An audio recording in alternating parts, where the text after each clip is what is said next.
શ્રી સ્વામિનારાયણ ભગવાનની જય. અક્ષર પુરુષોત્તમ મહારાજની જય.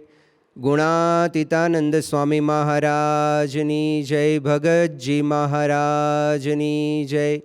શાસ્ત્રીજી મહારાજની જય. યોગીજી મહારાજની જય. પ્રમુખ સ્વામી મહારાજની જય. મહંત સ્વામી મહારાજની જય.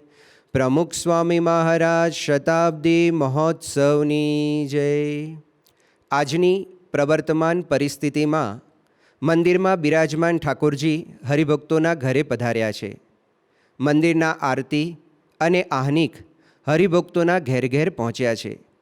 મંદિરના સભા મંડપો એટલા વિશાળ બન્યા છે કે સત્સંગ સભાઓ હરિભક્તોના ઘરે પહોંચી ગઈ છે. આવી જ આજની આ સત્સંગ સભાને માણતા પ્રત્યેક હરિભક્તોને જય સ્વામિનારાયણ. આવો આજની આ સભાનો શુભારંભ કરીએ ભગવાનના પવિત્ર નામ સ્મરણ સાથે ધૂન, કીર્તન અને સ્તુતિ દ્વારા.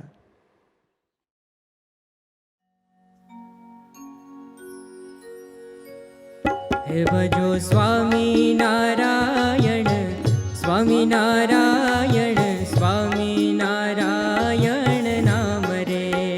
હે ભજો સ્વામિનારાયણ, સ્વામિનારાયણ, સ્વામિનારાયણ નામ રે. હરે ભજો સ્વામિનારાયણ, સ્વામિનારાયણ, સ્વામિનારાયણ નામ રે. હે ભજો સ્વામિનારાયણ, સ્વામિનારાયણ, સ્વામિનારાયણ નામ રે. હરે ભજો સ્વામિનારાયણ નામ રે. ભજો સ્વામિનારાયણ નામ રે. હરે ભજો સ્વામિનારાયણ નામ રે. ભજો સ્વામિનારાયણ નામ રે. હે ભજો સ્વામિનારાયણ, સ્વામિનારાયણ, સ્વામિનારાયણ નામ રે. હે ભજો સ્વામિનારાયણ, સ્વામિનારાયણ, સ્વામિનારાયણ નામ રે. હરે ભજો સ્વામિનારાયણ, સ્વામિનારાયણ, સ્વામિનારાયણ નામ રે. હરે ભજો સ્વામિનારાયણ, સ્વામિનારાયણ, સ્વામિનારાયણ નામ રે. હરે ભજો સ્વામિનારાયણ નામ રે. ભજો સ્વામિનારાયણ નામ રે. હરે ભજો સ્વામિનારાયણ નામ રે. ભજો સ્વામિનારાયણ નામ રે. હરે ભજો સ્વામિનારાયણ, સ્વામિનારાયણ, સ્વામિનારાયણ નામ રે. ભજો ભજો સ્વામિનારાયણ, સ્વામિનારાયણ, સ્વામિનારાયણ નામ રે. હરે ભજો સ્વામિનારાયણ, સ્વામિનારાયણ, સ્વામિનારાયણ નામ રે. ભજો ભજો સ્વામિનારાયણ, સ્વામિનારાયણ, સ્વામિનારાયણ નામ રે. હરે ભજો સ્વામિનારાયણ નામ રે. ભજો સ્વામિનારાયણ નામ રે. હરે ભજો સ્વામિનારાયણ નામ રે. ભજો સ્વામિનારાયણ નામ રે. હે ભજો સ્વામિનારાયણ, સ્વામિનારાયણ, સ્વામિનારાયણ નામ રે. ભજો સ્વામિનારાયણ, સ્વામિનારાયણ, સ્વામિનારાયણ નામ રે. હરે ભજો સ્વામિનારાયણ, સ્વામિનારાયણ, સ્વામિનારાયણ નામ રે. ભજો સ્વામિનારાયણ,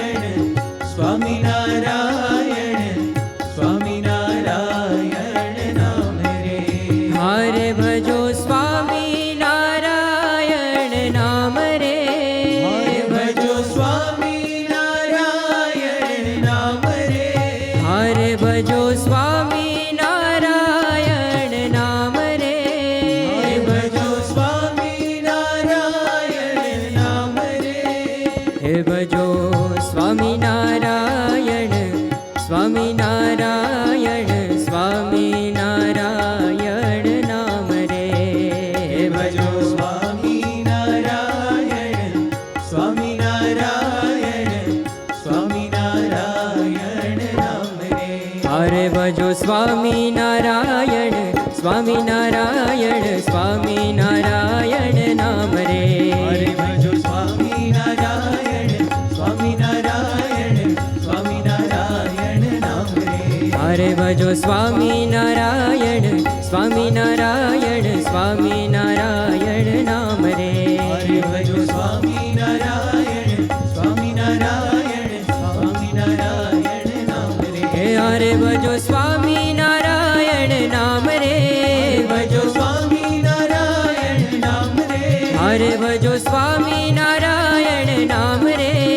ભજો સ્વામિનારાયણ નામ રે. હરે ભજો સ્વામિનારાયણ સ્વામિનારાયણ સ્વામિનારાયણ નામ રે. ભજો સ્વામિનારાયણ સ્વામિનારાયણ સ્વામિનારાયણ નામ રે. હે ભજો સ્વામિનારાયણ સ્વામિનારાયણ સ્વામિનારાયણ નામ રે. હરે ભજો સ્વામિનારાયણ સ્વામિનારાયણ સ્વામિનારાયણ નામ રે. હે ભજો સ્વામિનારાયણ નામ રે.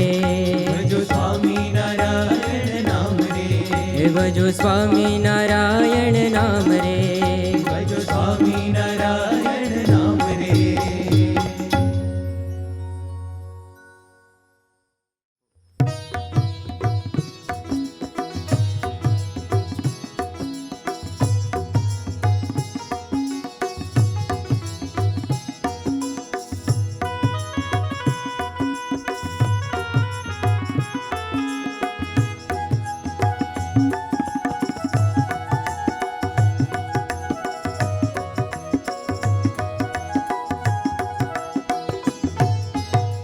ધર્મ કુંવર હરે કૃષ્ણ જી તમે ભક્તપતિ ભગવાન એ વર માગું છું.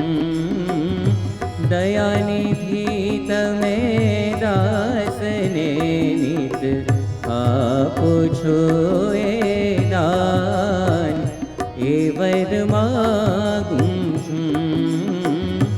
ધર્મ કુંવર હરિ કૃષ્ણજી તમે ભક્તપતિ ભગવાન એ વર માગું છું.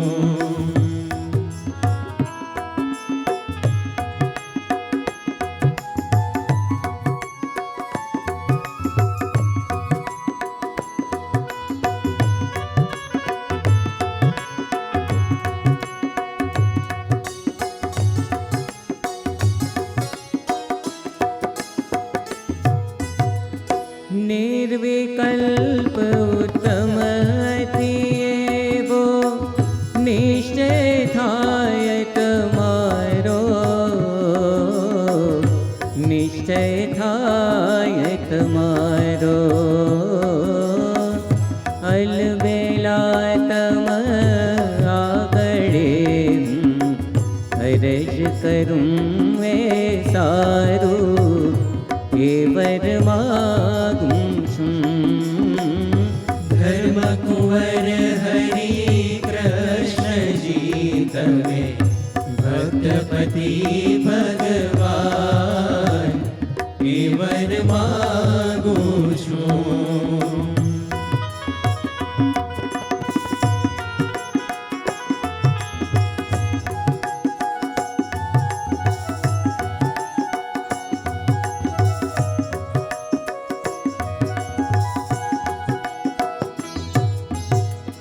महात्म्य ज्ञान सहित हरि एकांती की भक्ति एकांती की भक्ति प्रीत रहे तव चरण माँ बीजे रहे सदा विरक्ति हे वर माँ कुंवर हरि कृष्ण जी तमे भक्तपति भगवान ए वर मागूं छूं।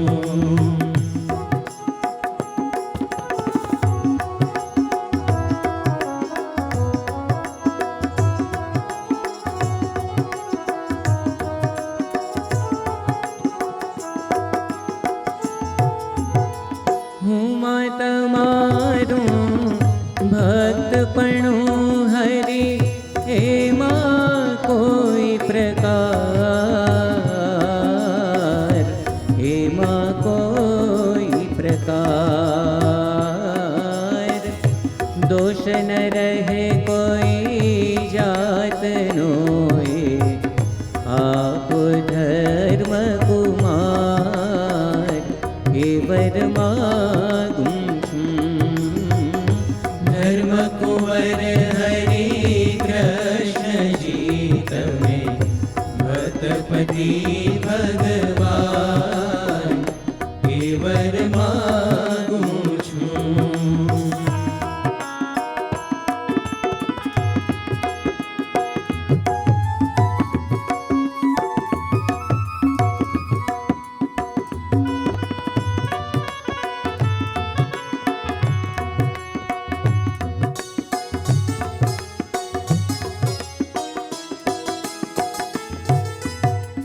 તમારા કોઈ ભક્તનો મારે દ્રોહ ક્યારે નવ થાય, દ્રોહ ક્યારે નવ થાય સંગ એકાંતિક ભક્તનો મને નિત આપો મોનિરાય એ વર માગું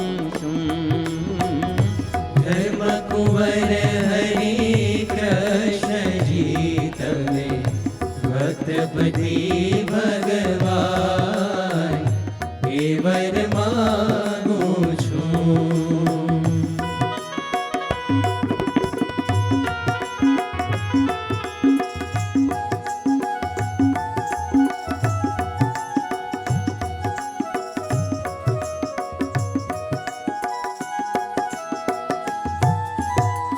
દાસ તમારા દાસનો મને રાખો નાથ હજૂર,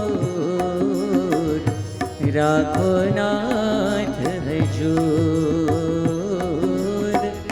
પ્રેમાનંદની વિનંતી સાંભળજો શ્યામ જરૂર એ વર માગું धर्म कुंवर हरि कृष्ण जी तमे भक्तपति भगवान ए वर मागूं छूं। दयानिधि तमे दासने नित आपो છો એ દાન એ વર માગું धर्म कुंवर हरि कृष्ण जी तमे भक्तपति भगवान ए वर मागूं छूं, ए वर मागूं छूं, એ વર માગું છું।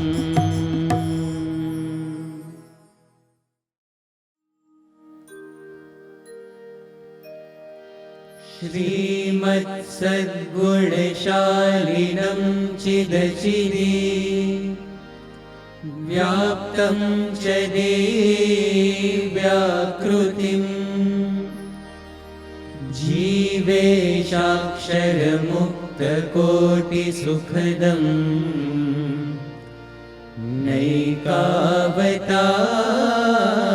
नैकावताराधिपम् ज्ञेयं श्रीपुरुषोत्तमं मुनिवरैर्वेदादिकीर्त्यं विभुं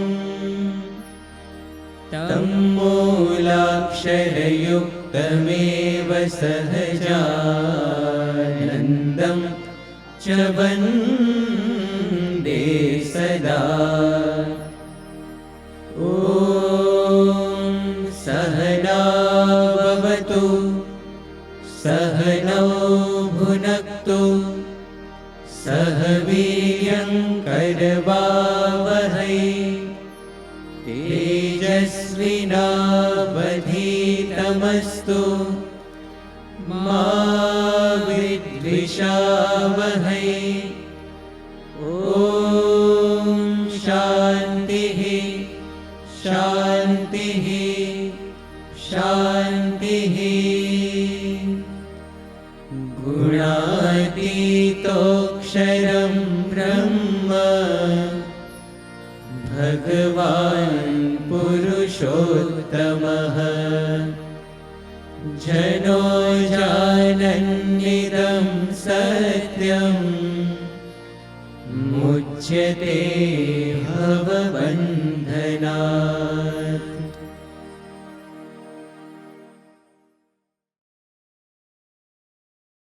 આજની સભાનો મધ્યવર્તી વિચાર છે ક્રોધ.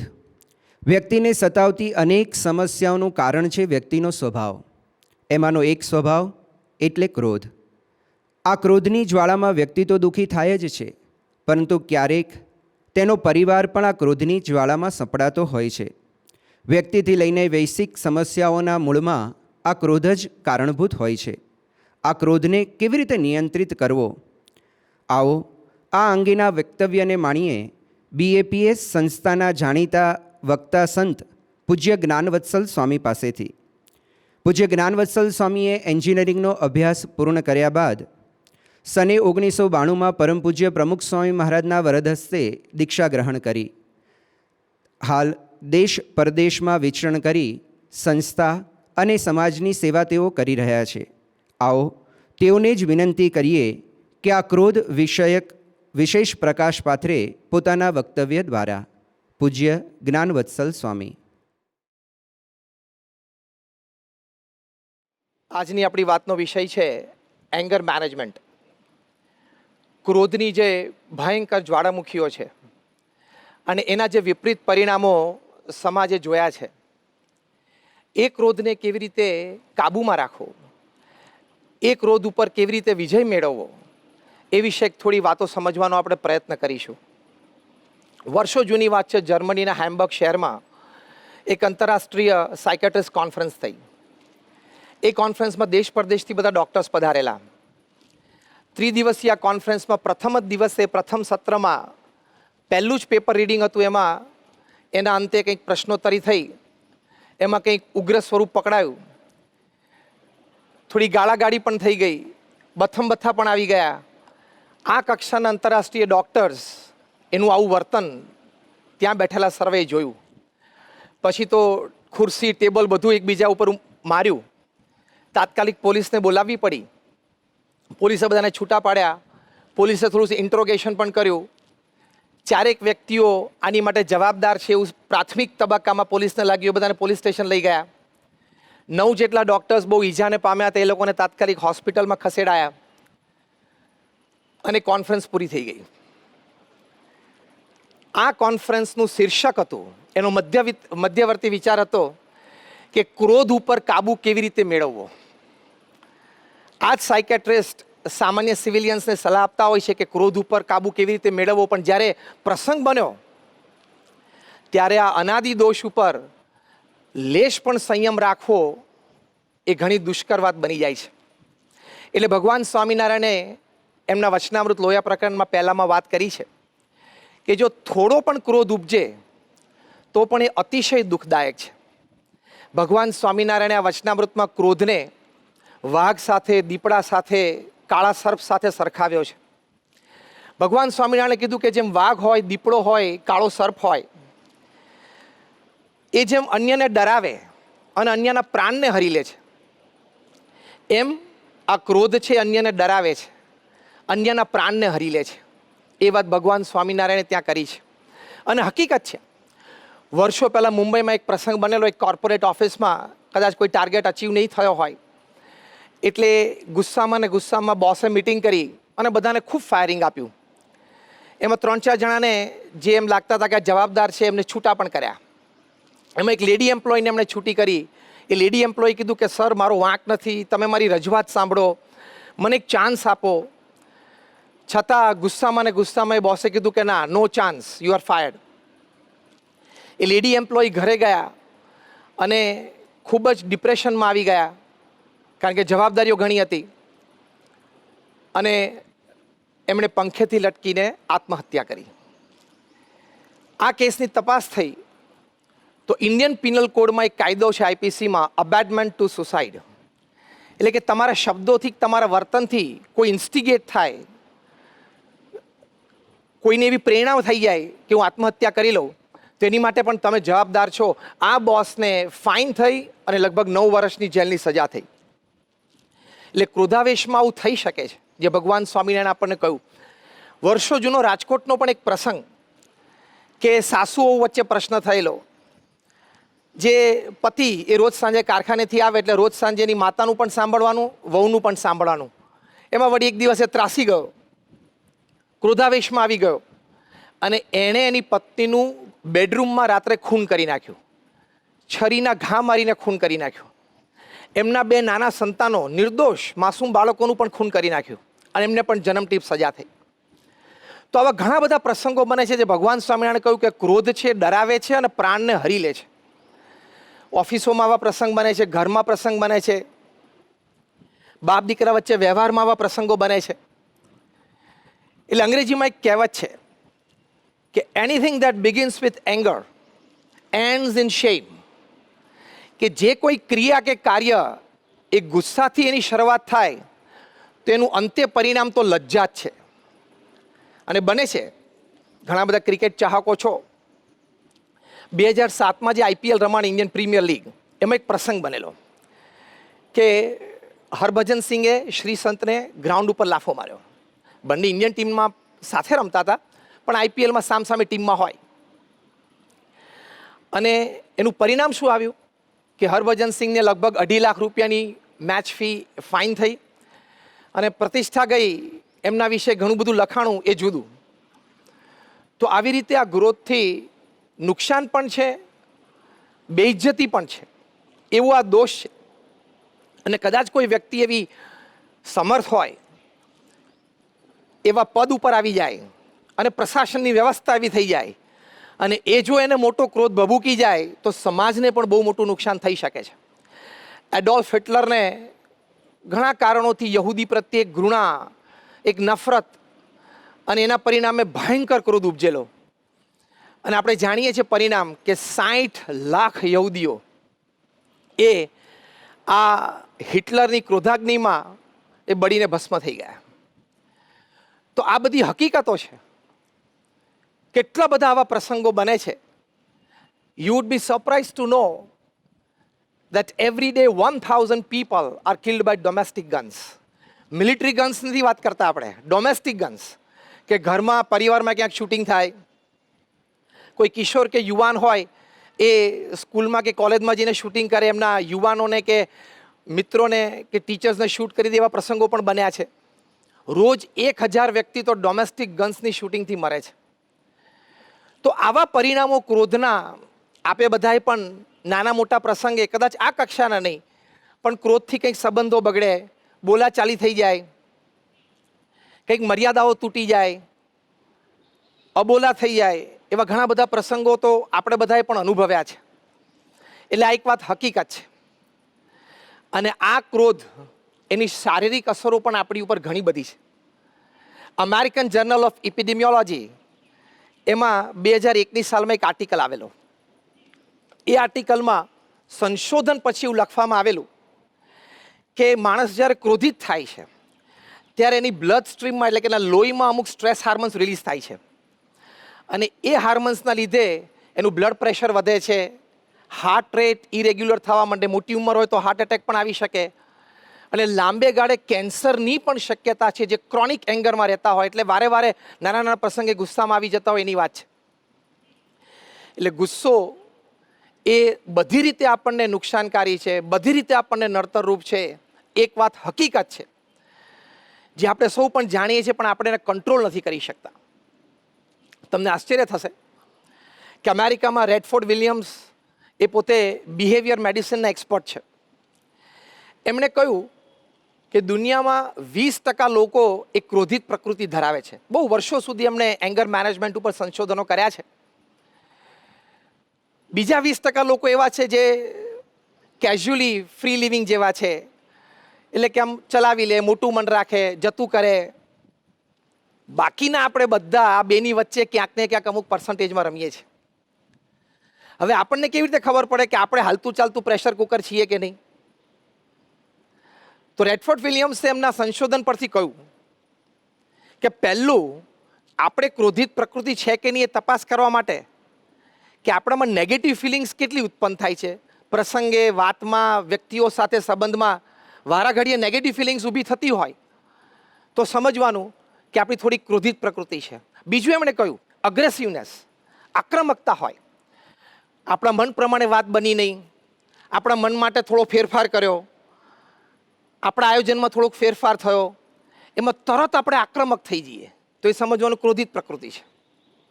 ત્રીજું એમણે કહ્યું સિનિસિઝમ. સિનિસિઝમ એટલે આમ એક જનરલ ડિસ્ટ્રસ્ટ ઓફ પીપલ, એટલે કે આમ માનવ દ્વેષ જેવું.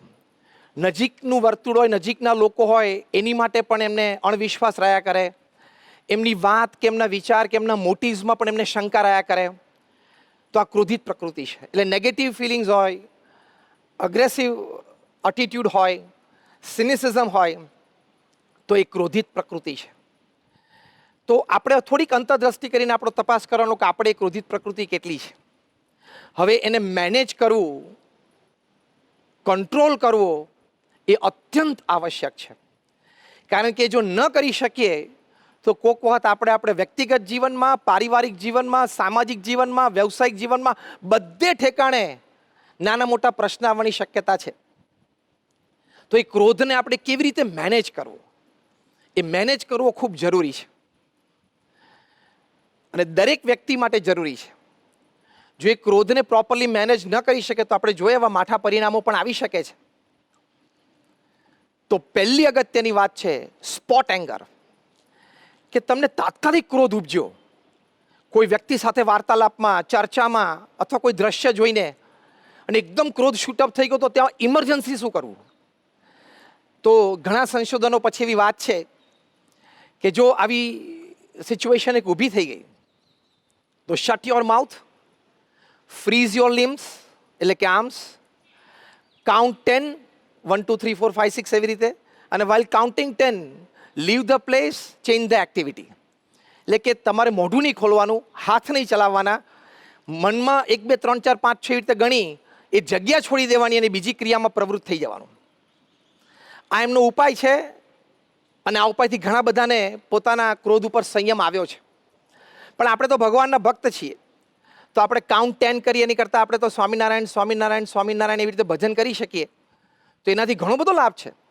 ગુલઝારીલાલ નંદાને આ લાભ થયેલો. ગુલઝારીલાલ નંદા એક વખતના ભારતના કેન્દ્ર સરકારના પ્રધાનશ્રી હતા અને ત્યાર પછી કાર્યકારી પ્રધાનમંત્રી પણ બનેલા. એ બ્રહ્મ સ્વરૂપ શાસ્ત્રીજી મહારાજના યોગમાં આવેલા. બ્રહ્મ સ્વરૂપ શાસ્ત્રીજી મહારાજ જેઓ આ BAPS સંસ્થાના સ્થાપક અને પરમ પૂજ્ય પ્રમુખ સ્વામી મહારાજના દીક્ષાગુરુ, એમના શિષ્ય પણ એ થયેલા. એક વખત એમણે નિષ્કપટ ભાવે શાસ્ત્રીજી મહારાજને કહ્યું કે સ્વામી, મને ક્રોધ બહુ આવી જાય છે. અને એવો ક્રોધ એમને આવતો કે પોતે લખતા હોને જો ક્રોધ આવે તો એ પેન પછાડીને તોડી નાખતા. આ બધી જ વાત એમણે શાસ્ત્રીજી મહારાજને કરી. ત્યારે શાસ્ત્રીજી મહારાજ એમને કહ્યું કે તમને ક્રોધ આવે ને ત્યારે તમારું મોઢું ખોલવું નહીં અને મનમાં સ્વામિનારાયણ સ્વામિનારાયણ સ્વામિનારાયણ 10 વખત બોલવું અને પછી ક્રોધ રહે તો કરવો. ગુલઝારીલાલ નંદાને આ વાતમાં વિશ્વાસ, એમણે આ પ્રયોગ કર્યો અને આશ્ચર્ય વચ્ચે એમનો ક્રોધ આ પ્રયોગથી શમી જતો. તો જો ભગવાનના નામ સ્મરણથી આપણે સ્પોટ એંગરને ઇમરજન્સી ટ્રીટમેન્ટ તરત આપી શકીએ છીએ અને એનાથી આપણને લાભ થાય છે. એટલે આપણે પણ ઘરમાં કદાચ કોઈને ક્રોધ ઉપજે, પરિવારમાં, વાતચીતમાં, ચર્ચામાં, આયોજનમાં, વ્યવસ્થામાં, કોઈ નિર્ણયમાં, તો જે વ્યક્તિને ક્રોધ ઉપજે એમને તાત્કાલિક શાસ્ત્રીજી મહારાજ આપણને જે ઉપાય બતાવ્યો છે, આંખ બંધ કરીને મોઢું બંધ રાખીને સ્વામિનારાયણ સ્વામિનારાયણ બોલું, કદાચ એ વ્યક્તિ આવેશમાં એ ન કરી શકે તો સામે આપણે તમામ પરિવારજનોએ તો તાત્કાલિક સ્વામિનારાયણ સ્વામિનારાયણ સ્વામિનારાયણ બોલવા જ માંડવું, અને આપણે તો ઊંચા સ્વરે બોલવું. એટલે પેલી વ્યક્તિને અસર થાય, પેલી વ્યક્તિને એમ થાય કે ના, એને જાણપણું આવે, મારે ન કરવું જોઈએ, અને એનો ક્રોધ શમી જાય તો પરિવારમાં કોઈ અનર્થ થતો બચી જાય. તો એક મોટો ઉપાય એ સમાજની દ્રષ્ટિએ, એક્સપેરિમેન્ટની દ્રષ્ટિએ પણ સાબિત થયેલો છે, અને આપણને તો આપણા ગુરુહરિ શાસ્ત્રીજી મહારાજે આપ્યો છે, અને પ્રૂડ છે, તે વાત હકીકત છે. કારણ કે આ ગુસ્સાનું નહીં તો ભયંકર પરિણામ આવી જાય. જો અત્યારે કોરોના વાયરસ ચાલે છે, પેન્ડેમિક છે, આપણે ત્રીજા લોકડાઉનમાં છીએ, તો લોકડાઉન દરમિયાન પરિવાર બધા સાથે રહે છે. ઘણી વખત પતિ પત્ની તો બંને જોબ કરતા હોય મોટા શહેરોમાં, સવારથી બહાર જતા રહેતા હોય, ભેગા ના થતા હોય, પણ હવે ભેગા થયા, આટલું ભેગા રહ્યા એટલે એકબીજાના સ્વભાવ ઓળખ્યા, ઘણા નવા સ્વભાવ એકબીજાના જાણ્યા, હવે એકબીજા ઉપર ક્રોધિત પણ થયા. તો આશ્ચર્ય વચ્ચે કે ચાઇનામાં વુહાનમાં જે એપિસેન્ટર કહેવાય છે કોરોના વાયરસ માટે, અમેરિકામાં ન્યુયોર્કમાં, ભારતમાં પણ મુંબઈમાં ડિવોર્સ કેસીસ એનું ફાઇલિંગ એ સ્પાઇક થઈ ગયું. એટલે કે એનો દર વધી ગયો. કારણ કે ભેગા રહ્યા તો પ્રકૃતિઓ અથડાણી અને ક્રોધિત થયા. તો આવી પણ એક પરિસ્થિતિ એ સર્જાઈ શકે છે. તો જો મહાપુરુષોના ઉપદેશથી અને મહાપુરુષોના ચરિત્રથી આપણને આ વાત સમજાય છે કે આ સ્પોટ એંગરને કેવી રીતે પ્રોપરલી મેનેજ કરો, તો એ આ ચરિત્ર પરથી આપણને ખૂબ સુંદર રીતે શીખવા મળે છે. કારણ કે જ્યારે આપણે ગુસ્સાની અવસ્થામાં ભગવાન સાથે જોડાઈએ છીએ ત્યારે સાયન્ટિફિકલી પ્રૂવ થયેલું છે, એક્સપેરિમેન્ટલી, ક્લિનિકલી એ વાત સાબિત થઈ છે કે આપણને હાર્મોન્સ રિલીઝ થાય છે અને આપણને રિલીફ થાય છે. જેમ કે તમે સ્ટ્રેસમાં આવો ત્યારે તમારા શરીરમાં કોર્ટિઝોલ, એપિનેફ્રિન, આ બધા જે હાર્મોન્સ છે સ્ટ્રેસ લાવે, બ્લડ પ્રેશર વધારે, હાર્ટ રેટ્સ ઇમ્પરફેક્ટ કરે, એ બધા જનરેટ થાય છે. પણ તમે જ્યારે ભગવાન સાથે આ ક્રોધિત અવસ્થામાં પણ તમે જોડાઓ, પ્રાર્થનાના રૂપે, નામ સ્મરણના રૂપે, સ્મૃતિના રૂપે, ત્યારે એન્ડોફિન નામનું એક હાર્મોન પણ રિલીઝ કરે છે બ્રેઇન કમાન્ડ કરે ને રિલીઝ થાય. તો એન્ડોફિન છે એ કોર્ટિઝોલ અને એપિનેફ્રિન બંનેને દબાવે, અને એન્ડોફિનનું એ લક્ષણ છે કે તમને આમ કુલનેસ, કામનેસ, એટલે આમ શાંતપણું આપે, ધીરજ આપે, અને તમારી ઇમ્યુનિટી પણ સ્ટ્રોંગ કરે છે.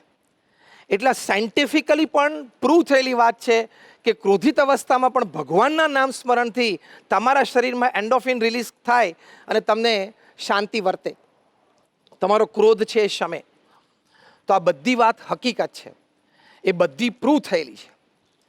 બીજી એક વાત ક્રોધને નાબૂદ કરવા માટે કે આપણે થોડી અંતરદ્રષ્ટિ રાખવી, કે એક સજ્જન વ્યક્તિ તરીકે, એક સારા વ્યક્તિ તરીકે, એક ભણેલી, એક સમાજની સારી વ્યક્તિ તરીકે આપણને ક્રોધ શોભે નહીં. તો જ્યારે પ્લાન્ડ એંગર હોય, આપણે સ્પોટ એંગરની વાત કરીએ, પ્લાન્ડ એંગર હોય કે ગુસ્સા થવાનું તમે પ્લાનિંગ કરતા હોય, જેમ કે તમે ઓફિસમાં બેઠા હો, તમારા હાથમાં કોઈ રિપોર્ટ આવ્યો અને તમે લોસીસ જોવો, તમને તરત ગુસ્સો આવે કે હવે એ કર્મચારી મને મળે એને ખખડાવો જ છે. તરત તમે બેલ મારીને પ્યુનને બોલાવો કે આવ્યો હોય તો કે નથી આવ્યો, આવે એટલે સીધો એ મોકલ. અથવા તો ઘરમાં કંઈક તમે પ્રસંગ સાંભળો તમારા દીકરા દીકરી વિશે, એના કોઈ અયોગ્ય વર્તનમાં, તમે આમ રાહ જોઈને બેઠા હો કે ઘરે આવે ને એટલે એની પર ગુસ્સે થવું. એટલે એ જે પ્લાન્ડ એંગર હોય કે હજી તમારે વ્યક્ત થવાની વાર છે પણ તમારા મનમાં ક્રોધ શરૂ થઈ ગયો છે, તો એ વખતે અંતરદ્રષ્ટિ કામમાં આવે છે. એ અંતરદ્રષ્ટિ શું, વર્ષો પહેલાં 1999માં કેનેડાથી એક મેગેઝિન પ્રકાશિત થાય છે, હેલ્થ સાયકોલોજી, એમાં એક આર્ટિકલ આવેલો, એમાં અંતરદ્રષ્ટિની વાત હતી કે આવા જ્યારે પ્લાન્ડ એંગરમાં તમે હો ત્યારે પહેલો પ્રશ્ન તમે તમારી જાતને પૂછવાનો કે ઇઝ ઇટ નેસેસરી, કે જરૂરી છે. બીજો પ્રશ્ન પૂછવાનો, ઇઝ ઇટ અપ્રોપ્રિએટ, કે યોગ્ય છે, મારે ગુસ્સો કરવો યોગ્ય છે. ત્રીજો પ્રશ્ન પૂછવાનો કે ઇઝ ધ સિચ્યુએશન મોડિફાયેબલ, કે પરિસ્થિતિ જે સર્જાણી છે એ હું ક્રોધિત ન થઉં તો પણ એ પરિસ્થિતિને બદલી શકું છું, સુધારી શકું છું. અને ચોથો પ્રશ્ન પૂછવાનો, ઇવેલ્યુએટ ધ કોન્સિક્વન્સીસ, એટલે કે તમારે ઇવેલ્યુએશન કરવાનું કે ક્રોધિત થઈ જવું પછી શું શું પરિસ્થિતિ સર્જાઈ શકે છે, સંબંધો બગડી શકે છે, અબોલા થઈ શકે છે, વેર ઊભું થઈ શકે છે, એ પણ ઇવેલ્યુએટ કરવું. એને નેમ ટેકનિક કહે છે, NAME, નેમ ટેકનિક. N એટલે ઇઝ ઇટ નેસેસરી, એ એટલે ઇઝ ઇટ એપ્રોપ્રિએટ, M એટલે ઇઝ ધ સિચ્યુએશન મોડિફાયેબલ, અને E એટલે ઇવેલ્યુએટ ધ કોન્સિક્વન્સીસ. તો એ અંતરદ્રષ્ટિ છે.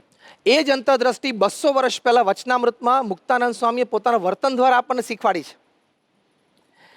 મધ્યના 27માં વચનામૃતમાં શ્રીજી મહારાજે મુક્તાનંદ સ્વામીને પૂછ્યું કે તમને ક્રોધ થાય અને શું નિમિત્ત હોય તો ક્રોધ થાય, અને કેટલો ક્રોધ થાય ને એ ક્રોધ પછી ટળે કેવી રીતે ટળે છે. ત્યારે મુક્તાનંદ સ્વામી ભગવાન સ્વામિનારાયણના એક અગ્રિમ પંક્તિના સંત, એમણે બહુ જ નિષ્કપટ ભાવે ભર સભામાં મહારાજને જવાબ આપ્યો. એમણે કહ્યું કે મહારાજ, કોઈ અધર્મના માર્ગે ચાલતો હોય, કોઈ ગરીબને એવો દબાવતો હોય, કોઈ બળિયો વ્યક્તિ, ત્યારે કંઈક થોડો ક્રોધ થઈ આવે પણ એ શમી જાય છે. મહારાજ વેન્ટ ડીપ, મહારાજ થોડા ઊંડા ઉતર્યા. મહારાજ કે કયા વિચારથી શમે છે? ત્યારે મુક્તાનંદ સ્વામીએ કહ્યું કે મહારાજ, એવો વિચાર કરીએ છીએ કે ભગવાનને ન ગમે એવો આપણે સ્વભાવ રાખવો નથી. અને બીજો વિચાર અંતરદ્રષ્ટિનો. મુક્તાનંદ સ્વામીએ કહ્યું કે સુખદેવજી કે જડભરતનો માર્ગ જ્યારે જોઈએ છે ત્યારે સાધુને આવો અયોગ્ય સ્વભાવ ન જોઈએ, એ વિચારથી આ ક્રોધ શમી જાય છે. ત્યારે મહારાજે કહ્યું કે આ બ્રહ્મ સ્વરૂપી વિચાર છે. તો મુક્તાનંદ સ્વામી આપણને આ જ અંતરદ્રષ્ટિ શીખવાડી કે is it necessary, is it appropriate, એટલે કે આ સ્વભાવ સાધુને જોઈએ. સાધુ શબ્દ વાપરો એટલે સત્સંગી માત્ર, સજ્જન વ્યક્તિ માત્ર, તમામે અંતરદ્રષ્ટિની વાત છે. તો જો આ અંતરદ્રષ્ટિથી પણ ધીમે ધીમે એ સ્વભાવ જઈ શકે છે. ત્રીજી એક વાત, સ્વભાવને સંપૂર્ણ નાબૂદ કરવો હોય તો અત્યારે તો આપણે એંગર મેનેજમેન્ટની વાત કરી, કેવી રીતે કાબૂમાં રાખવો, કેવી રીતે મેનેજ કરવો. પણ સંપૂર્ણ નાબૂદ કરવો હોય તો ભગવાન સ્વામિનારાયણ મધ્યના 27માં વચનામૃતમાં કહ્યું કે અમને તો ક્રોધ ઉપજતો જ નથી. ભગવાનમાં તો આ સ્વભાવ છે જ નહીં.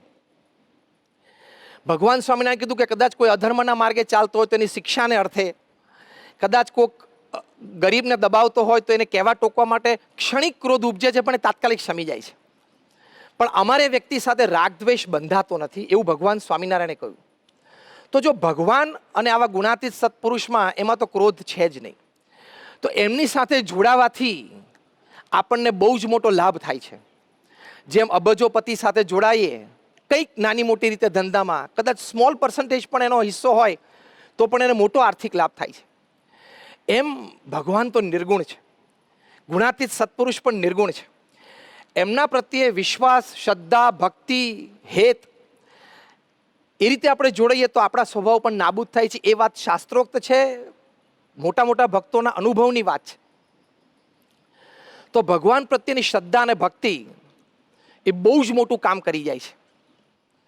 ભગવાન સ્વામિનારાયણે લોયા પ્રકરણના પહેલા વચનામૃતમાં કહ્યું કે ક્રોધ સાથે અમારે ઘણું વેર છે, એવા શબ્દો વાપર્યા કે ઘણું વેર છે.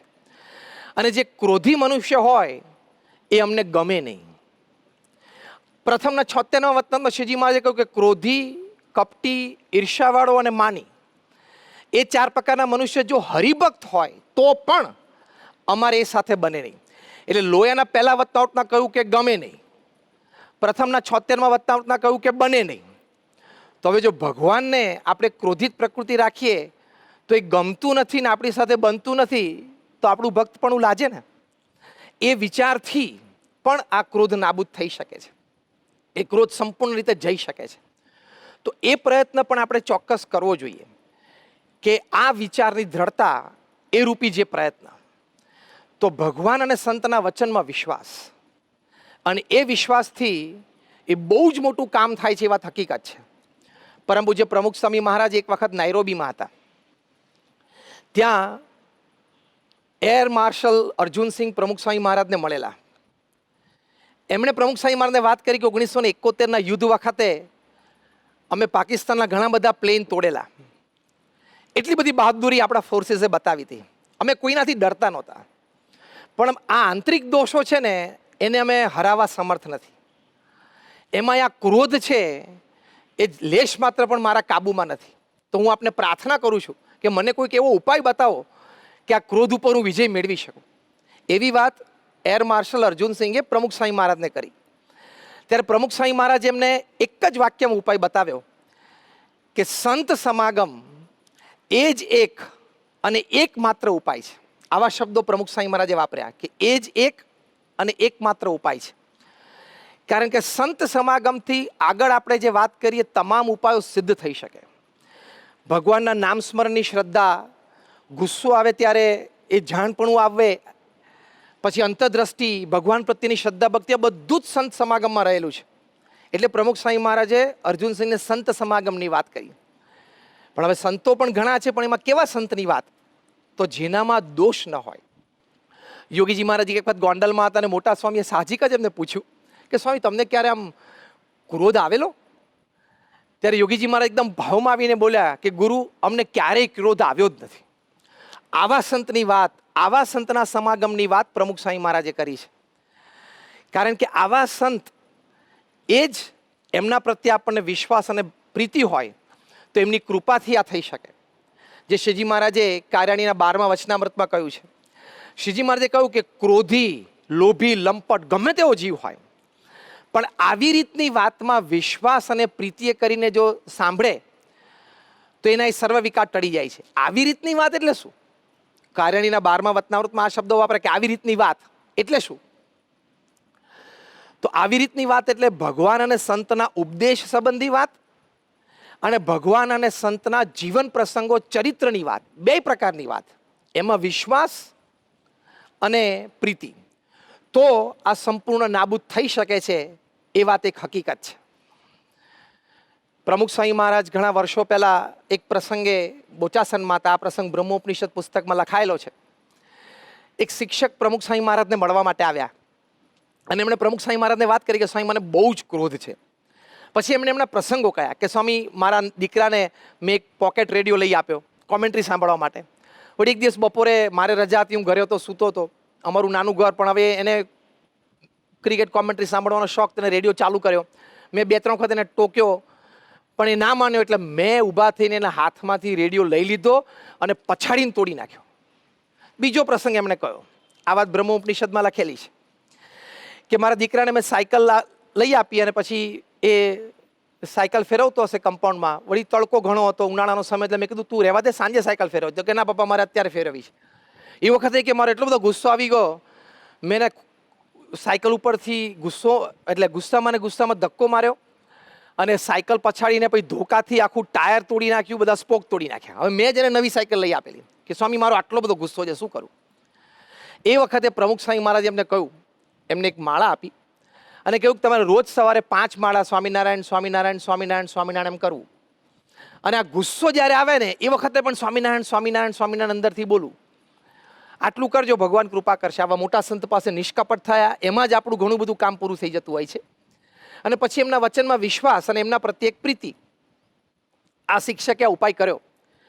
બીજી વખત જ્યારે પ્રમુખ સ્વામી મહારાજ થોડા મહિના પછી બોચાસન પધાર્યા ત્યારે ફરી વખત મળવા આવ્યા અને એકદમ હાથ જોડીને ગળગળા થઈને આંખમાં આંસુ સાથે એમને પ્રમુખ સ્વામી મહારાજને કહ્યું કે સ્વામી આપે જે ઉપાય બતાવ્યો તે મેં કર્યો, એમાં મારો ક્રોધ સંપૂર્ણ શમી ગયો હોય ને એવું મને લાગે છે.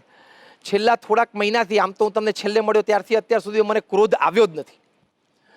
તો જો આવા વચનોમાં વિશ્વાસ અને આવા સંત પ્રત્યે જો પ્રીતિ હોય તો એ બહુ જ મોટું કામ થઈ શકે છે. આ તો વિશ્વાસથી કામ થયું. પ્રીતિથી કેવી રીતે કામ થાય? તો આવા સંત પ્રત્યે પ્રીતિ હોય તો એમના જીવન પ્રસંગો આપણને સ્પર્શી જાય, યાદ રાખવાનું મન થાય, આપણી માટે પ્રેરણારૂપ થઈ જાય. તો પ્રમુખ સ્વામી મહારાજ જીવનમાં તમે જો કેટલા બધા પ્રસંગો એવા બન્યા છે કે પ્રમુખ સ્વામી મહારાજ સિવાય, એટલે કે ગુણાતીત સત્પુરુષ સિવાય બીજી કોઈ પણ વ્યક્તિઓને ગુસ્સે થઈ જાય. પ્રમુખ સ્વામી મહારાજ આણંદમાં બધે જ પધરામણી કરી, સવારથી નીકળ્યા હતા, બપોર 2:30 વાગે પાછા આવ્યા, જમવા બેસતા હતા. એ વખતે એક વ્યક્તિ આગ્રહ કર્યો કે મારા ઘરે આવો. અમારા વડીલ સંત પૂજ્ય વિવેક સાગર સ્વામી સાથે એમને સમજાવ્યા કે જો 2:30 વાગી ગયા છે, પ્રમુખ સ્વામી મહારાજની ઉંમર તું જો, સવારથી પધરામણી, કે તારા ઘર પાસે આવી ગયા પણ બંધ હતું. કે ના સ્વામી અત્યારે જાઓ. વિવેક સાગર સ્વામી કે અમે પછી બીજી વખત આવશું ત્યારે આવશું. એ કે ના અત્યારે જાઓ. પ્રમુખ સ્વામી મહારાજ સિવાય કોઈ પણ વ્યક્તિ હોત ને તે ક્રોધિત થઈ જાત કે ભાઈ તું સમજતો ખરો, આટલો આગ્રહ શું કામ રાખે છે? પ્રમુખ સ્વામી મહારાજ એક શબ્દ ના બોલ્યા, ઊભા થઈ પીરસેલું ભાણું છોડી અને પધરામણી કરી આવ્યા. પ્રમુખ સ્વામી મહારાજ મુંબઈમાં હતા, પરમાનંદ કાકાના ઘરે એમનો સ્વામીશ્રીનો ઉતારો હતો. ગાંઠના ઓપરેશન પછી 86ની સાલમાં પ્રમુખ સ્વામી મહારાજ ત્યાં 12 દિવસ આરામ માટે રોકાયેલા. એ વખતે પ્રમુખ સ્વામી મહારાજનું અપમાન, એક વ્યક્તિ બહુ પ્રતિષ્ઠિત મોટી વ્યક્તિ હતી, કેબિનેટ મિનિસ્ટર હતા, એમણે પ્રમુખ સ્વામી મહારાજને વગર વાંકે 1 કલાક ખખડાવ્યા. પ્રમુખ સ્વામી મહારાજ એક શબ્દ ના બોલ્યા. એમાં પ્રમુખ સ્વામી મહારાજનો કોઈ વાંક જ નહોતો. અને વાત પણ એવી હતી, વિષય પણ એવો હતો કે જે તે વ્યક્તિ જે ખખડાવતી હતી એને કોઈ નિસ્બત પણ ન હોય, પણ કેવળ સત્તાની રૂએ અને થોડા માનમાં, એના મદમાં જાણે છે કે સામે પ્રમુખ સ્વામી મહારાજ છે, એમને તાવ છે, એટલે કે ટેમ્પરેચર છે, છતાં પણ એમને ખખડાવ્યા. પ્રમુખ સ્વામી મહારાજ એક શબ્દ ના બોલ્યા. પ્રસંગ પૂરો થયો. પ્રમુખ સ્વામી મહારાજે વિવેક સાગર સાહેબને કીધું કે એમને જમાડી દેજો. તો કેટલા શાંત રહી શક્યા પ્રમુખ સ્વામી મહારાજ. અહીંયા વાસદમાં પ્રમુખ સ્વામી મહારાજને 102 ડિગ્રી તાવ, 2-5 પધરામણી કરવાની હતી, સ્વામી મારા ઘરે આવો, સ્વામી મારા ઘરે આવો, એમ કરતાં 122 થઈ ગઈ. એમની જગ્યાએ આપણે તો બોલી બેસે કે ભાઈ મને તાવ છે, આજે નિર્જળા ઉપવાસ છે, એકાદશી, તમે રહેવા દો, કાલે કરશું. એક શબ્દ ના બોલ્યા. જમવામાં કોઈક વખત ખારો શીરો આવી જાય, કડવી કઢી આવી જાય, કડવી કાકડી આવી જાય, પ્રમુખ સ્વામી મહારાજ એક વાર પણ ગુસ્સે નથી થયા. ભગવાનના થાળમાં આવ્યું, ભગવાન નથી બોલ્યા તો આપણે નહીં બોલવાનું, એ વિચારથી જમી લેવાનું. તો જે કાર્યાણીના 12મા વતનાના ભગવાન સ્વામિનારાયણે કહ્યું કે વિશ્વાસ અને પ્રીતિ, તો પ્રીતિ કે આવા પ્રસંગો, આવા આપણા ગુરુહરિના આપણે સાંભળીને એનું મનન ચિંતન કર્યું હોય તો લાભ શું, સંત સમાગમનો સાચો અર્થ શું કે આપણા જીવનમાં જ્યારે આવા પ્રસંગો બને ત્યારે આપણને આપણા ગુરુહરિનો બનેલો આવો પ્રસંગ યાદ આવે, એ વખતે કેવી રીતે વર્ત્યા એ જાણપણામાં આવે, અને આપણે જો એ રીતે વર્તી શકીએ તો સમજવાનું કે સંત સમાગમ કર્યો છે. તો એ આવા પ્રસંગોના મનનથી થાય છે. જે ભગવાન સ્વામીએ મધ્ય 31માં કહ્યું કે નિરંતર મનન કરતો સત્વ એ બ્રહ્મનો સંગ કરે તો એ બ્રહ્મના ગુણ આવે જ. તો આવી રીતે ક્રોધ નિર્મૂળ થઈ શકે છે. તો આ એના ઉપાયો છે. આપણે ભગવાન સ્વામિનારાયણના ચરણોમાં પ્રાર્થના કરીએ, ગુરુહરિ પ્રમુખ સ્વામી મહારાજ અને ગુરુહરિ મહંત સ્વામી મહારાજના ચરણોમાં પ્રાર્થના કે આપણને આ વિચારો દ્રઢ કરાવે અને આપણો ક્રોધ પણ સંયમમાં આવે અને નાબૂદ થાય, એમના ચરણોમાં પ્રાર્થના. શ્રી સ્વામિનારાયણ ભગવાનની જય. ક્રોધ દુઃખ અને ઝઘડાનું કારણ છે. આપણા પરિવારોમાં પણ વધતા ઓછા અંશે આનો અનુભવ આપણને સતત થતો રહે છે. પરિવારના સ્વજનો સાથે નાના નાના વાર્તાલાપોમાં ક્યારે આપણો ક્રોધાગ્નિ ભભૂકી ઉઠે છે અને તે ક્રોધના પરિણામે પરિવારના સંબંધોમાં તિરાડો સર્જાય છે, તે આપણને ખ્યાલ રહેતો નથી. આવી રોજબરોજના જીવનમાં પરિવારમાં બનતી કેટલીક પ્રેક્ટિકલ ઘટનાઓને હવે આપણે 2 નાના પરિસંવાદો દ્વારા માણીશું. પ્રથમ દ્રશ્ય છે પરિવારમાં પિતા અને પુત્ર વચ્ચેનું. બંનેના વિચારોમાં મતભેદ છે. અને બીજું દ્રશ્ય છે સારી ભાવનાથી 2 ભાઈઓ વચ્ચે શરૂ થયેલો સંવાદ ક્રોધાગ્નિ પ્રજ્વલિત થતાં વિસંવાદમાં પરિણમે છે. આ પરિસંવાદો નિહાળ્યા બાદ સારંગપુરમાં વરિષ્ઠ સંત તરીકે સેવા આપતા કોઠારી પૂજ્ય જ્ઞાનેશ્વર સ્વામીને આપણે વિનંતી કરીશું કે આવી પરિસ્થિતિમાં ક્રોધ ઉપજવાનું કારણ શું છે અને આ ક્રોધ ન ઉપજે તે માટે શું કરવું જોઈએ તે અંગે અનુભવ સિદ્ધ માર્ગદર્શન પૂરું પાડે.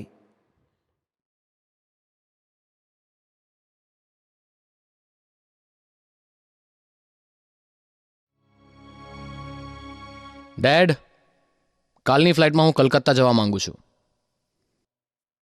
સૌથી પહેલા આ તારું દાઢું શેવ કરાવી લે, અને ખિસ્સામાંથી હાથ કાઢીને મારી સાથે અદબ રાખતા શીખ.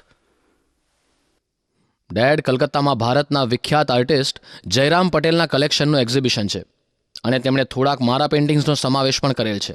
જો વિહાર, મેં તને આ વારંવાર કહ્યું છે કે એક મહાન ઇન્ડસ્ટ્રીયલિસ્ટનો છોકરો દાઢું વધારીને પૂંછડા ફેરવતો એક સામાન્ય ચિત્રકાર બને ને, તે મને જરા પણ પસંદ નથી. ઓ કમ ઓન ડેડ, કોઈ ચિત્રકાર સામાન્ય નથી હોતો. તે એક ફિલોસોફી છે. પોતાના આત્મા સાથે સંવાદિતા સાધીને તે માનવીના ઊંડા મનોજગતને અભિવ્યક્ત કરે છે. ચિત્રકાર ચિત્રમાં પોતાના પ્રાણ પૂરે છે. હા, એ પ્રાણની માર્કેટ વેલ્યુ શું? હે?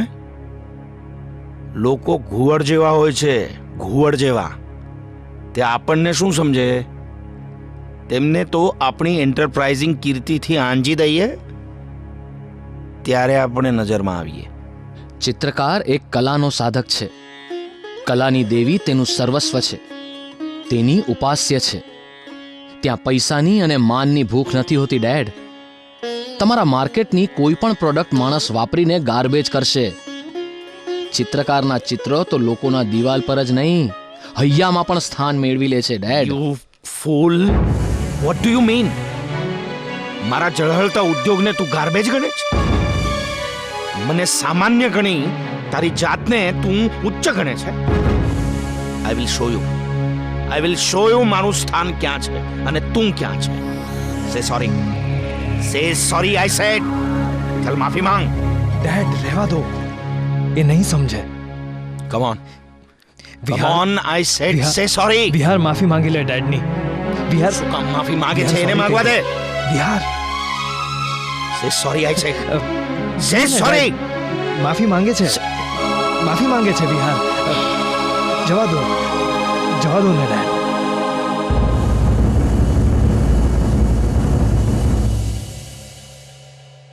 જે માણસ કાચબાની જેમ પોતાના જ અહમના કોચલામાં પુરાઈને જળ બની જાય અને કોઈની લાગણી સંવેદના તેને ઢંઢોળી ન શકે, I hate him. I hate that shell.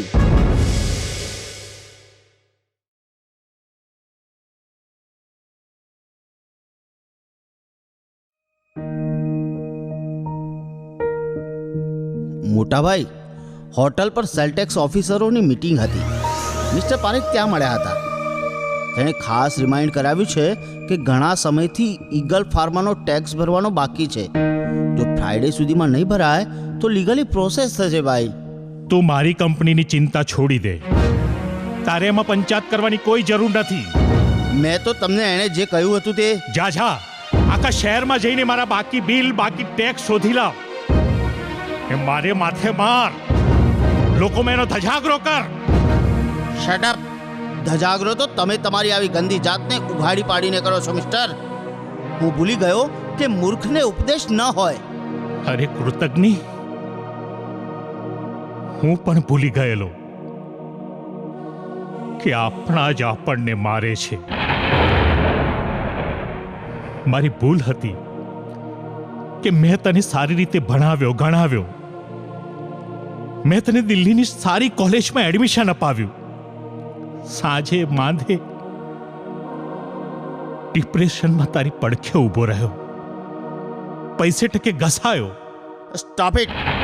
ખોટો યશ લેવાની આ બધી વાતો છે. ઓનાદ નહોતો કે તમારે ઉછેરવો પડે. જે કંઈ તમે કર્યું છે તે મારા બાપની મિલકતથી કર્યું છે. What's new? અને પપ્પાના ગયા પછી તો ઓફ, ભાભીએ જે મારા પર વિતાવી છે તે તો મારું મન જાણે છે. રહેવા દો કડવો ભૂતકાળ મારી પાસે અકાવશો નહીં. અને ભૂલે ચૂકે કંઈ પૈસે ટકે મારે માટે વધારે ઘસાઈ જવાયું હોય ને તો ગણાવી દેજો પૈસા. રોકડા પકડાવી દઈશ તમને. નાલાયક! અમારું કર્યું કારવું આટલી વારમાં ભૂલી ગયો? હવે તું તારી અસલ જાત પર આવી ગયો ને. માત્ર 7 વીઘા જમીન વધારે મળી ગઈ, એમાં આટલો અહમ, આટલો નશો. ઓહ, તો મમ્મીએ મને 7 વીઘા જમીન આપી તેની હજુ તમને બળતરા ચાલુ છે? માત્ર 7 વીઘા જમીન વધુ મળી તેની આટલી ઈર્ષ્યા, આટલો સંતાપ? અને હજુ તો પપ્પાની જાણ બહાર બેંકની ઘણી રકમ પોતાના નામે ગપચાવી હશે તેનું કંઈ નહીં. રજેશ, સુવર તારી આ હિંમત! આ વાત કહું બેટા, આ તો હજી શરૂઆત છે. છોડો, આ ના સારું લાગે બેટા તમને. અરે ભાઈ, આવું ના કરાય.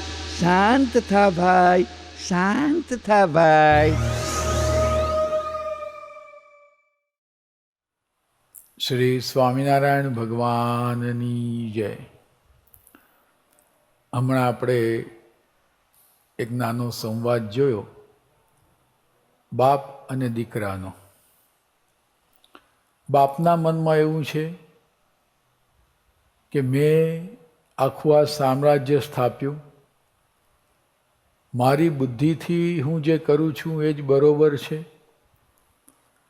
મારી સમજણ જ સાચી છે, અને હું વર્તું છું એ પ્રમાણે વર્તે તો જ દુનિયાની અંદર આપણું માન સન્માન જળવાય છે.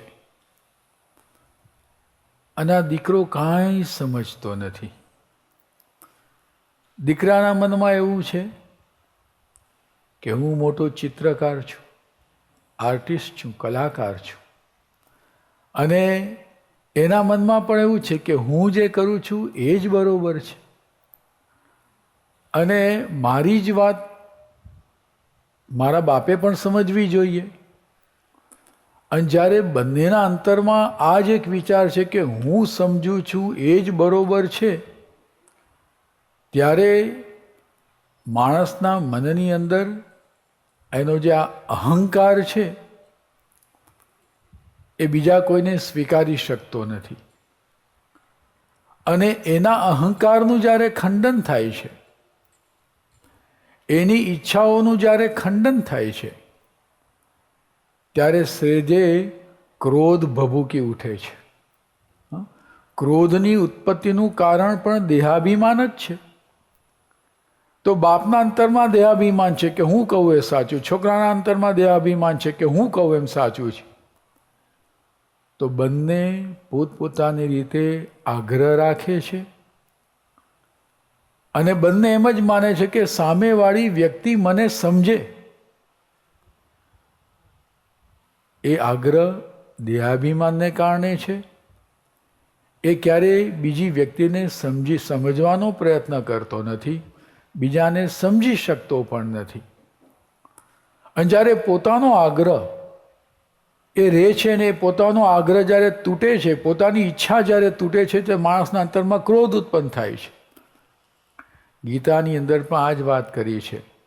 ધ્યાયતો વિષયાન પુંસ સંગસ્તેષુ ઉપજાયતે સંગાત સંજાયતે કામ કામાત ક્રોધો વિજાયતે ક્રોધાત ભવતિ सम्मोह सम्मोहात् स्मृति विभ्रम स्मृति भ्रंशात बुद्धिनाशो बुद्धिनाशात प्रणश्यति. અહીંયા વિષયની ઈચ્છા, એ ઈચ્છાનું જ્યારે ખંડન થાય, કામાત ક્રોધો વિજાયતે, તો ક્રોધ ઉત્પન્ન થાય છે. અહીંયા દેહાભિમાન રૂપી પણ માન છે, એ પણ એક વિષય જ છે. શબ્દ એ દેહાભિમાન રૂપી જે વિષય છે, એ વિષયથી એને પોતાના અંતરમાં અસંતોષ છે કે મને કોઈ સમજી નથી શકતું, તો ક્રોધ ઉત્પન્ન થાય છે. પણ ક્રોધનું પરિણામ શું છે? માણસના પોતાના અંતરમાં જ અશાંતિ ઊભી થાય છે. પોતાના અંતરમાં અશાંતિ ઊભી થાય છે અને વળી એનું પરિણામ પણ કેવું છે? મહારાજે તો ક્રોધને આસુરી સ્વભાવની વાત કરી છે. ક્રોધ છે દુર્જનનો સ્વભાવ છે, એ રીતની વાત કરી છે. અને ક્રોધની સરખામણી કેવી કરી છે શ્રીજી મહારાજે? સાપ જેવો છે, દીપડા જેવો છે, ભાવર જેવો છે, કસાય જેવો છે. પોતે તો દુઃખી થાય પણ બીજા બધાને દુઃખી કરે. અહીંયા પણ આપણે જોઈએ છે, આખા કુટુંબમાં બધાને કારણે ઉદ્વેગ ઊભો થાય છે. તો ક્રોધ બધાને દુઃખી કરે છે, પોતાને પણ દુઃખી કરે છે, બીજાને પણ દુઃખી કરે છે. એનું પરિણામ બહુ જ ખરાબ છે. ક્રોધથી અંતરમાં ઉદ્વેગ થાય છે, તો એ ક્રોધથી બચવું કેવી રીતે? ક્રોધથી બચવાનો ઉપાય એ જ છે, જ્યારે પોતે દેહાભિમાન મૂકે છે. શ્રીજી મહારાજે પણ કહ્યું છે, આ કામ ક્રોધ એને કરીને અંતરમાં વિક્ષેપ આવે, એ વિક્ષેપ ટાળ્યાના ઉપાયમાં મધ્યનું 60મું વચનામૃત મહારાજે એક જ વાત કરી કે અંતરમાં એ પોતે સમજે કે હું આ દેહની આત્મા છું. અને જ્યારે આત્મવિચાર એના અંતરમાં દ્રઢ થાય છે, ત્યારે જ એ પોતે એ પાછી વૃત્તિ વાળી શકે છે અને એ પોતે સમજી શકે છે કે નહીં, આ સ્વભાવ દૂર કરવો એ હું કરી શકીશ, હું બીજાને સમજી શકીશ. જ્યારે પોતાનું અભિમાન મૂકે ને ત્યારે જ માણસ બીજાને સમજી શકે છે. જ્યાં સુધી અભિમાન છે ત્યાં સુધી બીજાને સમજી શકતો નથી અને બીજા બધા જ પોતાની રીતે જ વર્તાવવાનો આગ્રહ રાખે છે. એટલે જ્યારે દેહાભિમાન મૂકે, અને મહારાજે આ 3 વિચાર મુખ્ય કયા છે મધ્યના 60મા વચનામૃતમાં: સાંખ્ય વિચાર, જગતના નાશવંતપણાનું અનુસંધાન, અને ભગવાનના મહાત્મ જ્ઞાનનું અનુસંધાન કે ભગવાન સર્વોપરી છે, સર્વ કરતા હર્તા છે ને જે કરે છે સારું જ કરે છે. તો દરેકને પ્રેરણા આપનાર ભગવાન છે. તો એ રીતે દરેકમાં ભગવાનને જુએ છે જ્યારે, ત્યારે બીજા પણ જે કાર્ય કરે છે એને પણ આપણે સ્વીકારી શકીએ છીએ, એને પણ આપણે આદર આપી શકીએ છીએ. અને જ્યારે બીજાને આપણે આદર આપી શકીએ, સમજી શકીએ, ત્યારે હંમેશા શાંતિ રહે છે. આપણને પણ શાંતિ રહે અને બીજાને પણ શાંતિ રહે. પ્રમુખ સ્વામી મહારાજ પણ હંમેશા આ જ વાત સમજાવતા કે આપણે બીજાને સમજવાનો પ્રયત્ન કરીએ. સ્વામી એક વાત બહુ કહેતા, એ નહીં સમજે તું સમજ, એ નહીં સમજે તું સમજ. કારણ કે દરેકની પોતાની ક્ષમતા જુદી જુદી છે. આપણે જો યથાર્થ રૂપમાં પોતે એ દેહથી પર આત્મારૂપ માને, ને આત્મારૂપ માને એટલે શ્રીજી મહારાજે મધ્યનું 12મું વચનામૃતમાં કહ્યું છે, પોતે આ દેહરૂપી નગરીમાં રાજા છે. પોતાના સ્વભાવ પ્રકૃતિ પર પોતાનો કાબુ છે. આપણે હંમેશા બીજાની પ્રકૃતિ ઉપર કાબૂ રાખવાનો પ્રયત્ન કરવા જોઈએ છીએ, પણ આપણી પોતાની પ્રકૃતિ છે એની ઉપર જે કાબૂ આપણે રાખી શકીએ છીએ એની ઉપર આપણું ધ્યાન નથી. પણ જ્યારે આ સમજાય તો આપણે પોતાની પ્રકૃતિ પર પહેલાં કાબૂ રાખીએ, પોતાની જાતને કાબૂમાં રાખીએ.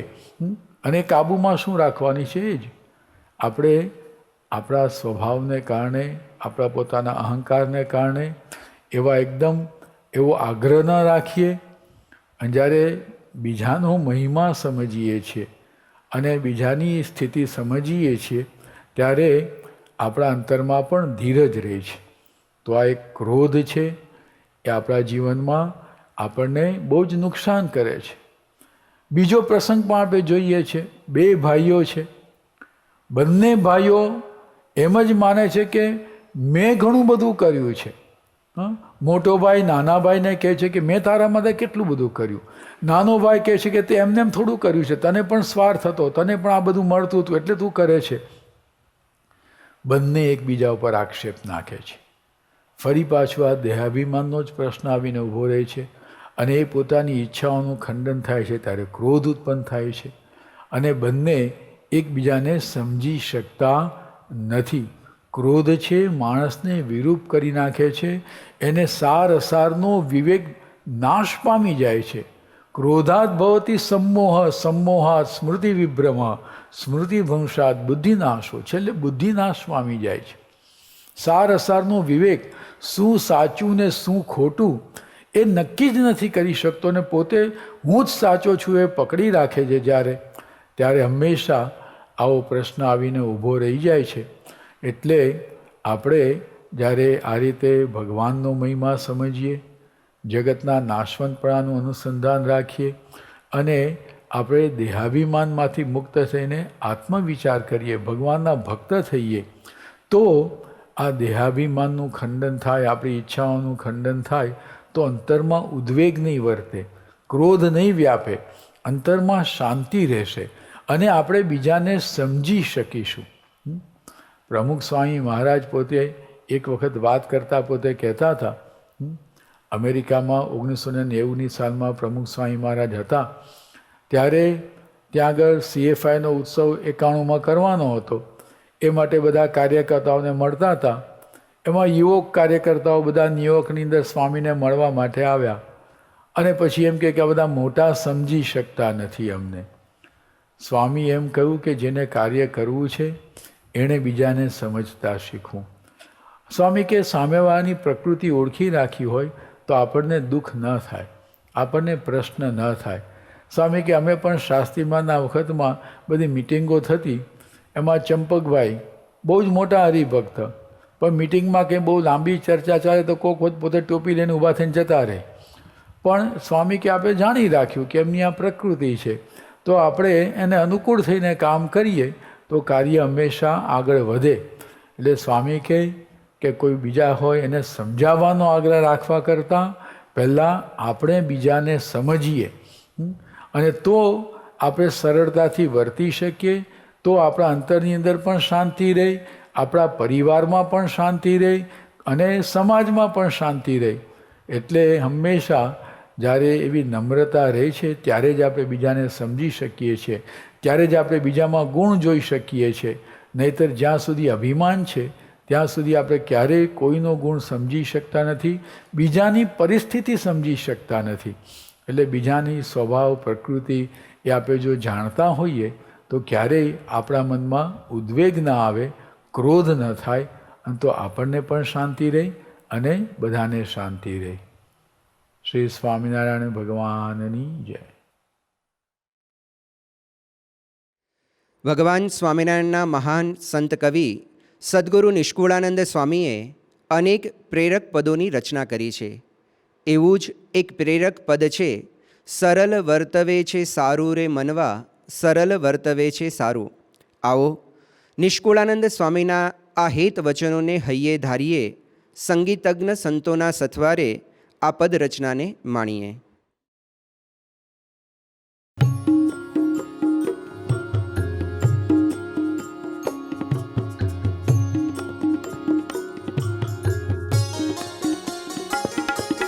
સરલ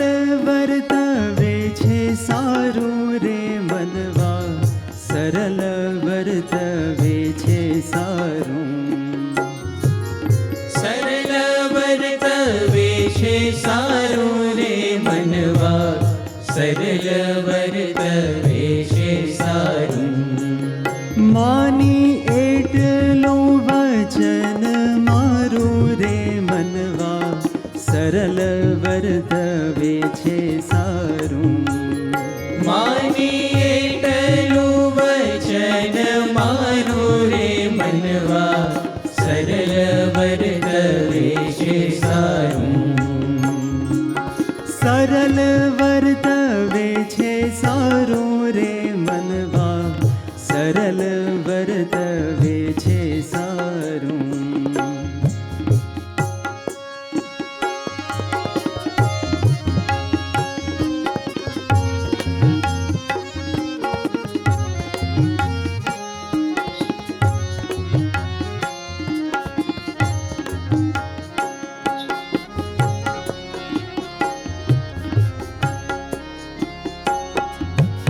મન કર્મ વચને માનને મેલી કાઢ્ય અભિમાન બારું.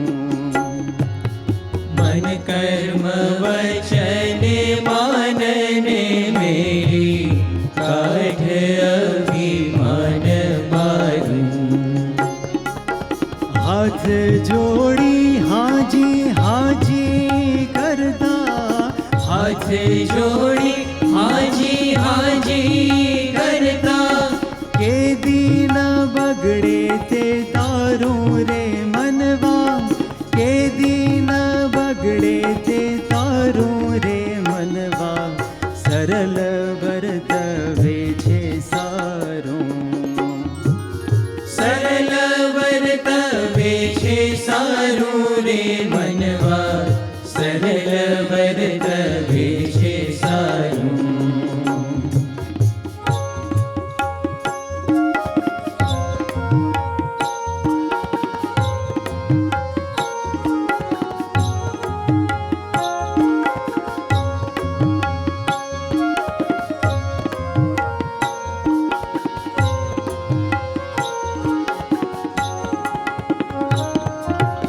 આકડ નર લાકડ સુખાસમ એને વડવા ઉધારું.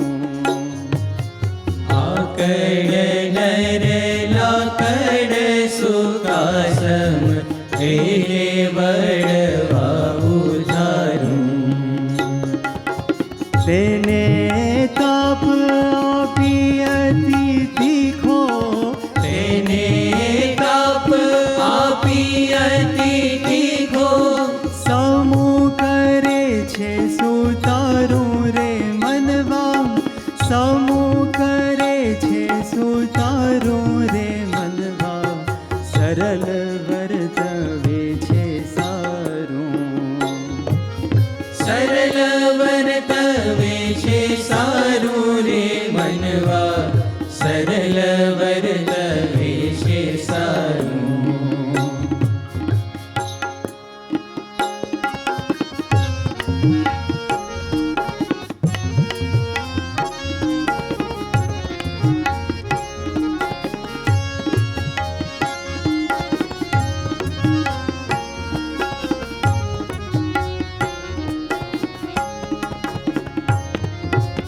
આંકડો વાંકડો વીછી ના સરખો એવો ન રાખવો વારું. આકડો વાકડો વીછી ના સરખો એવો ન રાખવો વારું. દેખી દ્રગે કોઈ દયા નાણે દેખી દ્રગે કોઈ દયા ન આણે પડે માથામાં પેંજારું રે મનવા પડે માથામાં પેંજારું રે મનવા સરળ વર્તવે છે સારું. સરળ વર્તવે છે સારું રે મનવા સરળ વર્તવે છે સારું.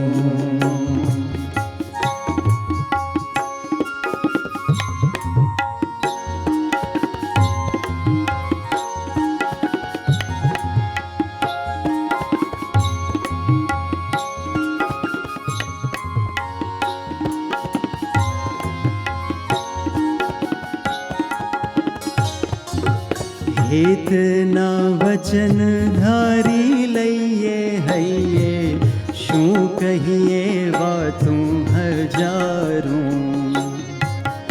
હિતના વચન ધારી લઈએ હૈયે, શું કહીએ વાત હજારું. નિષ્કુળાનંદની જ કારજ કરવા, નિષ્કુળાનંદની જ કારજ કરવા, રાખીએ નહીં અંધારું રે મનવા, રાખીએ નહીં અંધારું રે મનવા, સરળ વર્તવે છે સારું. સરળ વર્તવે છે સારું રે મનવા, સરળ વર્તવે છે સારું. માની એટલું વચન મારું રે મનવા, સરળ વર્તવે છે સારું. સરળ વર્તવે છે સારું રે મનવા, સરળ વર્તવે છે સારું.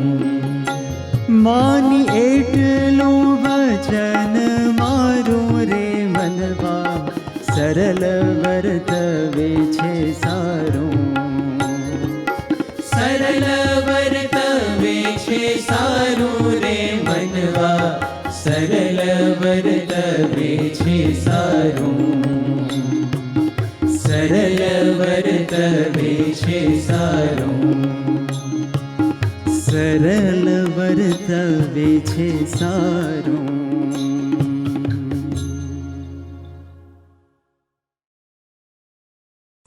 નિષ્કુળાનંદ સ્વામી કીર્તન પોતે આપણને ઉપદેશનું આ કીર્તન છે.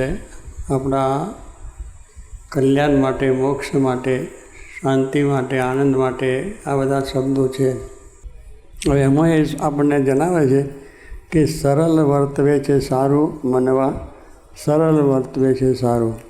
તો પહેલાં પહેલું એ પોતે વાત કરે અને પાછું શું જોડે કહે છે,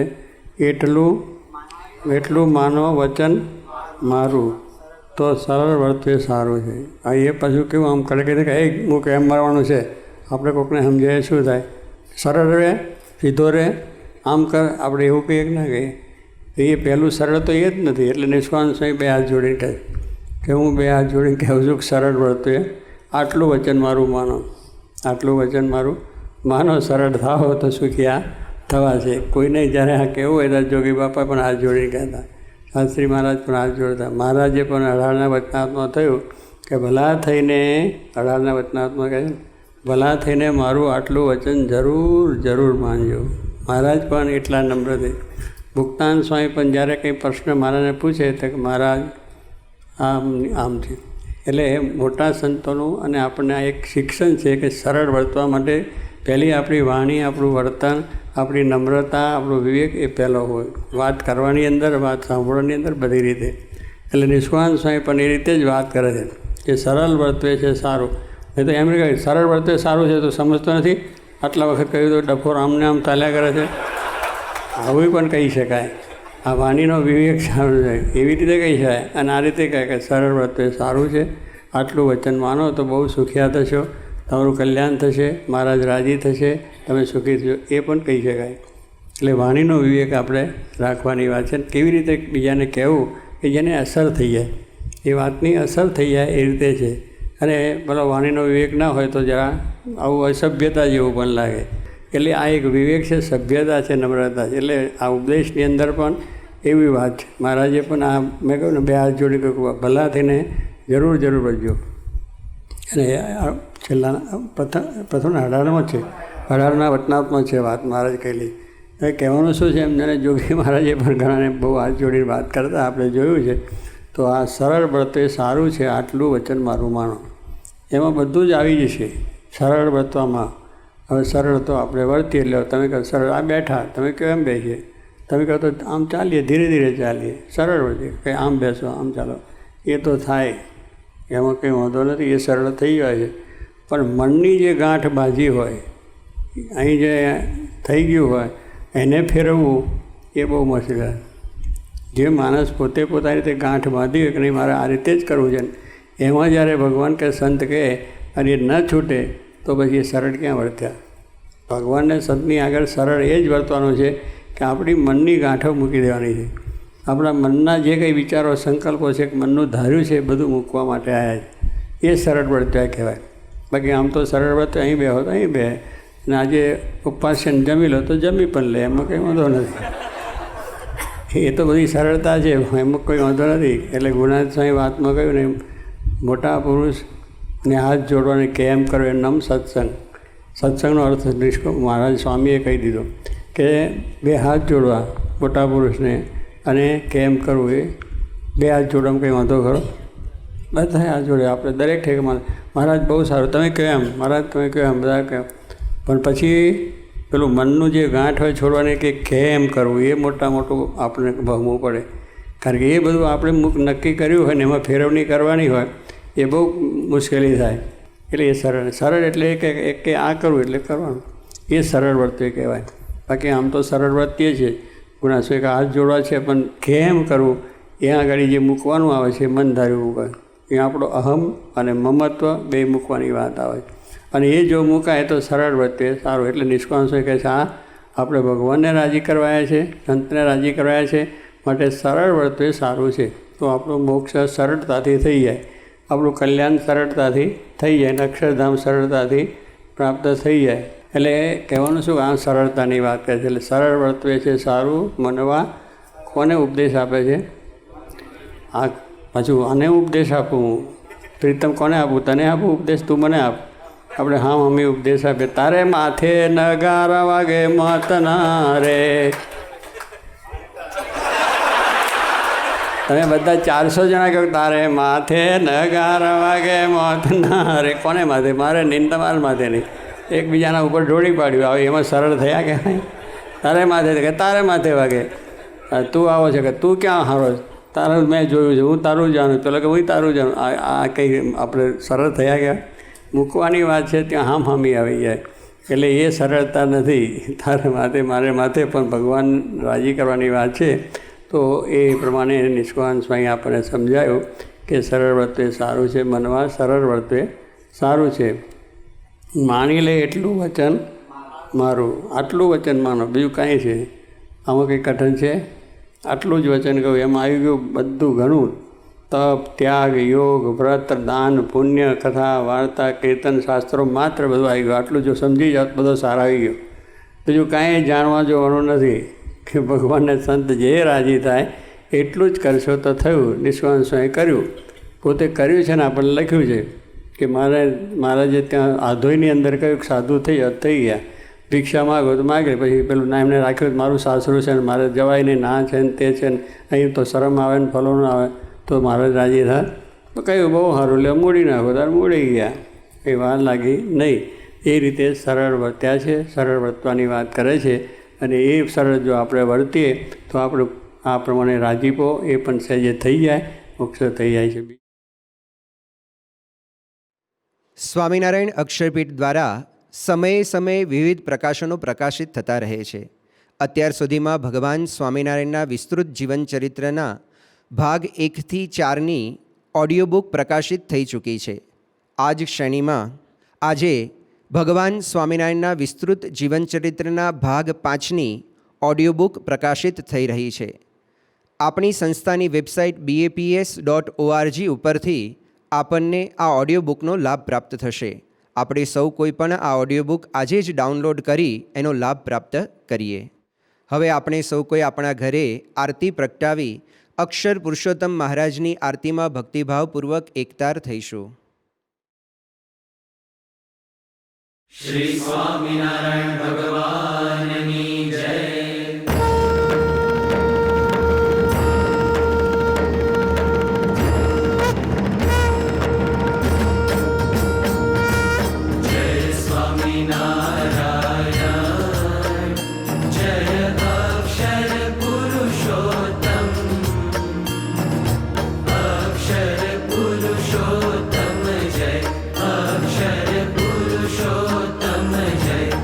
દર્શન સર્વોત્તમ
શ્રી સ્વામિનારાયણ ભગવાનની જય.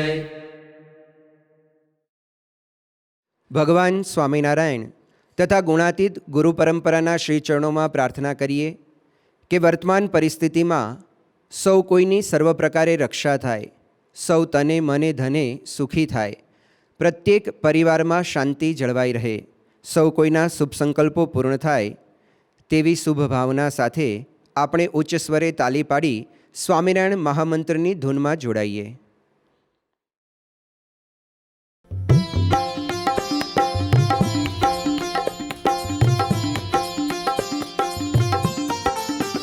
સ્વામી નારાયણ નારાયણ નારાયણ, સ્વામી નારાયણ નારાયણ નારાયણ, સ્વામી નારાયણ નારાયણ નારાયણ, સ્વામી નારાયણ નારાયણ નારાયણ, સ્વામી નારાયણ નારાયણ નારાયણ, સ્વામી નારાયણ નારાયણ નારાયણ, સ્વામી નારાયણ નારાયણ નારાયણ, સ્વામી નારાયણ નારાયણ નારાયણ, સ્વામી નારાયણ સ્વામી નારાયણ, સ્વામી નારાયણ સ્વામી નારાયણ, સ્વામી નારાયણ સ્વામી નારાયણ, સ્વામી નારાયણ સ્વામી નારાયણ, સ્વામી નારાયણ સ્વામી નારાયણ, સ્વામી નારાયણ સ્વામી નારાયણ, સ્વામી નારાયણ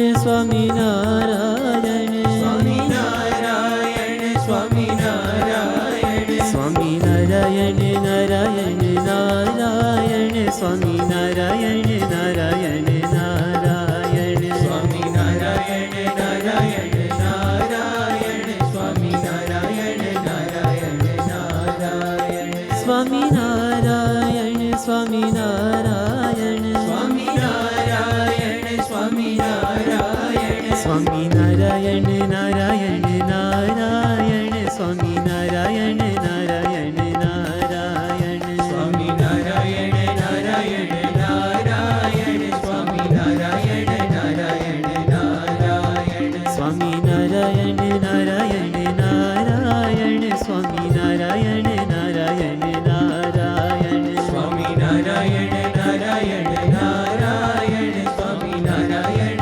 નારાયણ નારાયણ, સ્વામી નારાયણ સ્વામી નારાયણ, સ્વામી નારાયણ સ્વામી નારાયણ, સ્વામી નારાયણ સ્વામી નારાયણ, સ્વામી નારાયણ સ્વામી નારાયણ, સ્વામી નારાયણ સ્વામી નારાયણ, સ્વામી નારાયણ સ્વામી નારાયણ, સ્વામી નારાયણ સ્વામી નારાયણ, સ્વામી નારાયણ સ્વામી નારાયણ, સ્વામી નારાયણ સ્વામી નારાયણ, સ્વામી નારાયણ સ્વામી નારાયણ, સ્વામી નારાયણ નારાયણ નારાયણ, સ્વામી નારાયણ નારાયણ નારાયણ, સ્વામી નારાયણ નારાયણ નારાયણ, સ્વામી નારાયણ નારાયણ નારાયણ, સ્વામી નારાયણ નારાયણ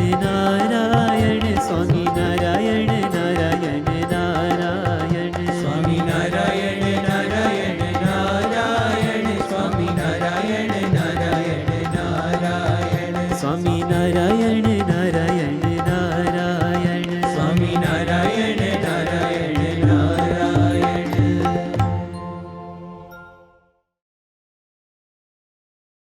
સભાના અંતમાં ધ્યેય મંત્ર વિદાય શ્લોકનું ગાન કરી સભાની પૂર્ણાહુતિ કરીએ. સર્વને જય સ્વામિનારાયણ.